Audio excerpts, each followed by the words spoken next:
Dans cette vidéo, nous parlons de 5 signes que vous arriverez jusqu'à la fin de votre marche chrétienne. La vie chrétienne est une lutte. Bien souvent, au début, lorsqu'on reçoit Jésus-Christ, on croit que tout nous deviendra facile, que nous n'allons plus souffrir parce que notre Dieu est tout-puissant. Cette perception n'est pas celle que le Seigneur nous enseigne, car il nous a déjà averti que vous aurez des tribulations dans les mondes, mais prenez courage, j'ai vaincu les mondes. Jean 16, 33. Commencer la vie chrétienne, c'est bien, mais aller jusqu'au bout pour avoir la couronne de justice, c'est mieux. Raison pour laquelle le Seigneur nous met à cœur de vous parler des 5 signes qui prouvent que vous arriverez jusqu'à la fin de votre marche chrétienne. Premier signe, vous êtes désintéressé. Quand Dieu avait fait les éloges de Job devant Satan, la Bible dit, Satan répondit à l'Éternel, est-ce d'une manière désintéressée que Job craint Dieu? Ne l'a-t-il pas protégé, lui, sa maison et tout ce qui est à lui? Tu as béni l'œuvre de ses mains, et ses troupeaux couvrent le pays. Mais étends ta main, touche à tout ce qui lui appartient, et je suis sûr qu'il te maudit en face. Si Job était vraiment intéressé comme l'accusait le diable, il allait maudire Dieu comme sa femme l'incitait. L'intérêt numéro 1 des chrétiens, c'est de chercher l'intérêt de Dieu, car lorsque Dieu trouve son intérêt, nos intérêts seront comblés d'eux-mêmes. Si Moïse regardait ses intérêts, il aurait pu rester prince dans la maison de Pharaon. Si Abraham regardait son intérêt, il n'allait pas offrir à Dieu son fils unique Isaac. Si Jésus ne voyait que son intérêt, il n'allait pas mourir à la croix pour nous. Anne a été exaucée dans sa prière lorsqu'elle avait mis les intérêts de Dieu au premier plan. Elle a dit à Dieu, si tu me donnes un enfant, il sera consacré à ton service. Mais bien aimés, cherchons la gloire de Dieu plus que notre satisfaction temporaire. La Bible dit, ne travaillez pas pour la nourriture qui périt, mais pour celle qui subsiste jusque dans la vie éternelle. Deuxième signe, vous êtes assoiffés de Dieu. Le psalmiste a dit, comme une biche soupire après des courants d'eau, ainsi mon âme soupire après toi, ô Dieu. Mon âme a soif de Dieu, du Dieu vivant.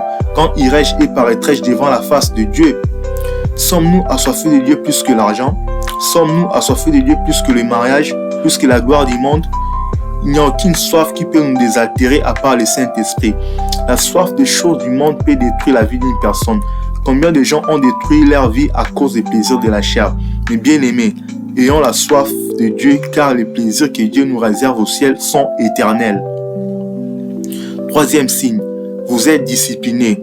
1 Corinthiens 9, 25-26 nous dit, tous ceux qui combattent s'imposent toute espèce d'abstinence, et ils le font pour obtenir une couronne corruptible.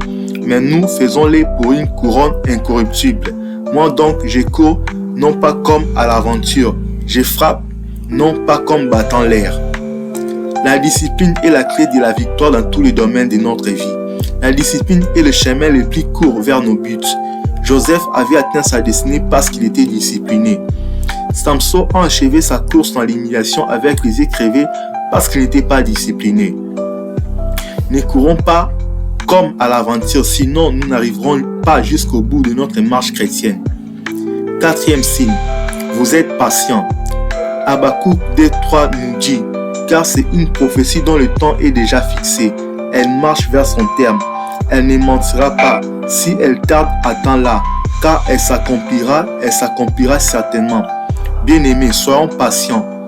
Notre Dieu ne ment jamais. Tout ce qu'il nous a promis, ça s'accomplira certainement. La patience est un état d'esprit qui nous aide de ne pas perdre les meilleurs que Dieu nous réserve à cause des choses éphémères qui nous attirent. Bien-aimés, soyez patients jusque dans les mariages. Ça ne sert à rien de détruire les temples du Saint-Esprit. Cinquième signe, vous êtes persévérants. La Bible dit que celui qui persévérera jusqu'à la fin sera sauvé. Marc 13:13. Bien-aimés, persévère. Même si les choses tournent en ta défaveur, persévère. Même si les temps sont durs, persévère dans la foi. L'apôtre Paul a connu des tortures, des emprisonnements.